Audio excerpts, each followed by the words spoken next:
নমস্কাৰ টানি live 24x7 চেনেললৈ সকলোকে স্বাগতম জনাইছোঁ। চিলাপথাৰ বোকাজানৰ ৰাজহুৱা সভা ৰান্ধনীঘৰ এৰি আন্দোলন হুংকাৰ মধ্যাহ্ন ভোজন ৰান্ধনী সন্তান শীঘ্ৰে মাননীৰ বিষয়টো স্পষ্ট কৰাৰ দাবী। তেনেই সামান্য মাননীত কণখন স্কুলীয়া শিশুৰ বাবে আশা তৈয়াৰ কৰি অহা ৰান্ধনীসকলক উচিত দৰমহাৰ দাবীত আন্দোলনৰ হুংকাৰ। আজি চিলাপথাৰ বৰমূৰীয়া বোকাজানত প্ৰাথমিক বিদ্যালয়ৰ মুৰংগুৰত সদৌ অসম মধ্যাহ্ন ভোজন ৰান্ধনী সন্থাৰ উদ্যোগত অনুষ্ঠিত হ'ল এক ৰাজহুৱা সভা। ৰান্ধনী সন্থাৰ ধেমাজি জিলাৰ সভানেত্ৰী ৰূপমণি চুতীয়াৰ সভাপতিত্বত অৰ্ধশতাধিক মহিলাৰ উপস্থিতিত অনুষ্ঠিত সভাত প্ৰাপ্য পাৰিতোষিক আৰু অন্যান্য প্ৰাপ্য অধিকাৰৰ দাবীত শ্লোগান দি উত্তাল কৰিলে পৰিৱেশ। উপদেষ্টা বিমলা দলে উদ্দেশ্য ব্যাখ্যা কৰা সভাই শৈলঘোষিত বিত্ত বিভাগৰ বাজেটত চৰকাৰে মধ্যাহ্ন ভোজনৰ ৰান্ধনীক দৰমহা দিয়াৰ কথা ঘোষণা কৰিছে, কিন্তু দৰমহা কিমান আৰু ঘোষণা কেতিয়াৰ পৰা কাৰ্যকৰী দিব সেয়া স্পষ্ট কৰা নাই বুলি সভাই তীব্ৰ প্ৰতিক্ৰিয়া প্ৰকাশ কৰে। সমাগত অক্টোবৰ মাহৰ আগতে ৰান্ধনীসকলক মাননী প্ৰদানৰ বিষয়টো স্পষ্ট কৰাৰ দাবী জনায়। অন্যথা বাচন বৰ্তন লৈ তীব্ৰ আন্দোলন চলাব বুলি সকীয়াই দিয়ে।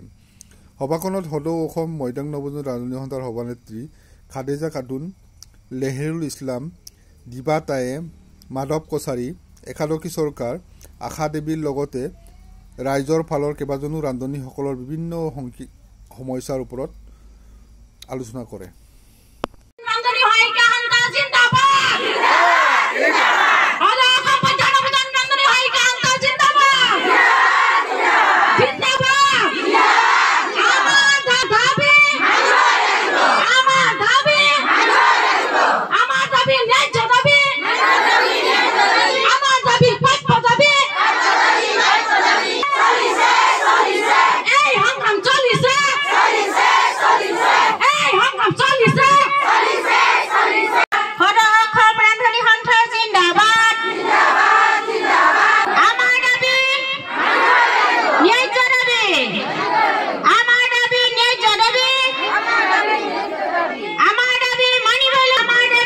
মন্ত্ৰী অজন্তা নেওগ বাইদেৱে স্পষ্টকৈ ঘোষণা কৰিলে যে অসমৰ ৰান্ধনী সহায়িকাসকলক এককালীন সাহায্য এটা দিব আৰু দৰমহা বুলি কৈছে। আগতে আমি এটা মাননী হিচাপে 1000 টকা এটা পাইছিলোঁ, কেন্দ্ৰীয় চৰকাৰে দিছিলে আৰু অসম চৰকাৰে 500 টকা দিছিলে। যিহেতু এতিয়া তেওঁলোকে দৰমহা বুলি কৈছে, দৰমহা দিব আৰু কিবা ভাত্ৰা দিব বুলি তেওঁ কৈছে। এইখিনি পাই আমি বহুতখিনি আনন্দিত হৈছোঁ। লগতে এটা দুখো লাগিছে যে অসমৰ আমাৰ মাননীয় মুখ্যমন্ত্ৰী মহোদয়ে আজি আমাক তেওঁ যদি স্পষ্টীকৰণ ক'লেহেঁতেন যে অসমৰ ৰান্ধনী সহায়িকাসকলে কিমান টকাকৈ দৰমহা মাহিলী পাৰিতোষিকটো পাব, সেইটো নিশ্চিত হোৱা নাই আমি। তথাপিও আমি আশাবাদী। অসমৰ মাননীয় মুখ্যমন্ত্ৰী মহোদয়ে যিহেতু তেখেতে অক্টোবৰ মাহলৈকে আমাক বাট চাবলৈ দিছে, বাট চাম। এই সময়টো আমি অতিবাহিত যিহেতু স্পষ্ট কৰিব লাগে, কিন্তু নৱেম্বৰ মাহ অতিবাহিত হৈ যায়, তাৰ পাছত আমি আৰু ধৈৰ্য নধৰিম। আমি আন্দোলন আকৌ আগৰ দৰে আমি আন্দোলন কৰিম। সভাৰ উদ্দেশ্য ব্যাখ্যা আমাৰ বিমলা ছাৰে ক'লে ইমানে আছিলে।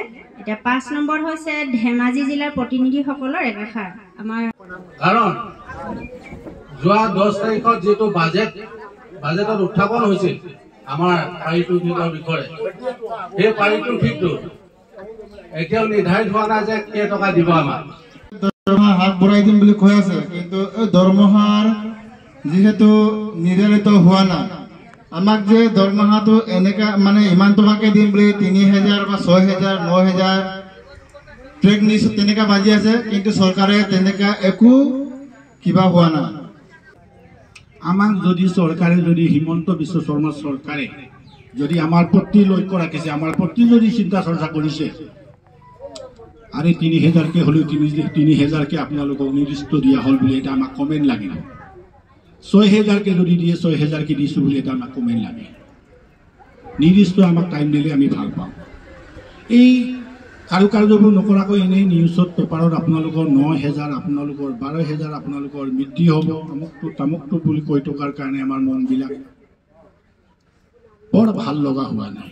আজি কাইলৈ পৰহিলৈ ইলেকশ্যন ঘোষণা হ'ব আজি পৰ্যন্তলৈকে আপোনালোকৰ মহিলাসকলৰ প্ৰাপ্য মাননীটো আপোনালোকৰ দুখে কষ্টৰে ডঙা চাঙত শুকাই যোৱাকে ইমান দুখ কষ্টৰে পচিনা পেলাই কষ্টৰ মূলটো এতিয়া পৰ্যন্তলৈকে আপোনালোকক নিৰ্দিষ্ট কৰি দিয়া নাই।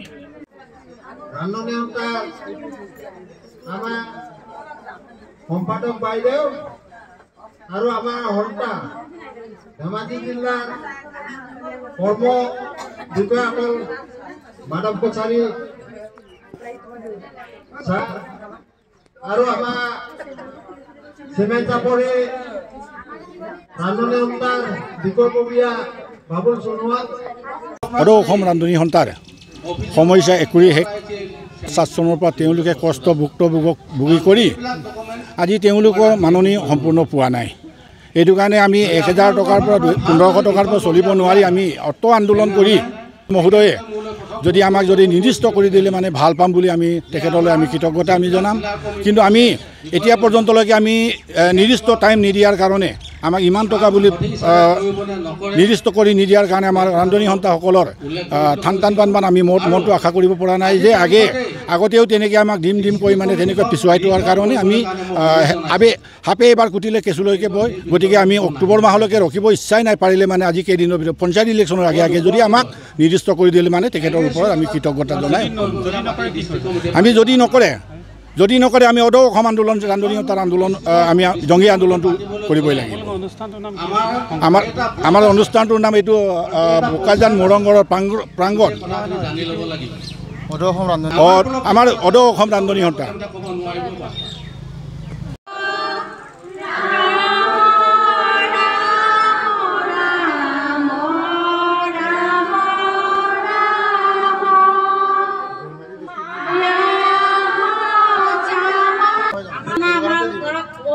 তুমি স্বীকৃতি আমাৰ ব্ৰহ্মাই আদি কৰি মুক্তিষ্ট মিষ্টি এতিয়া আপোনালোকে কওকচোন তাৰ পৰাই কোনটো কৰিব আপোনালোকে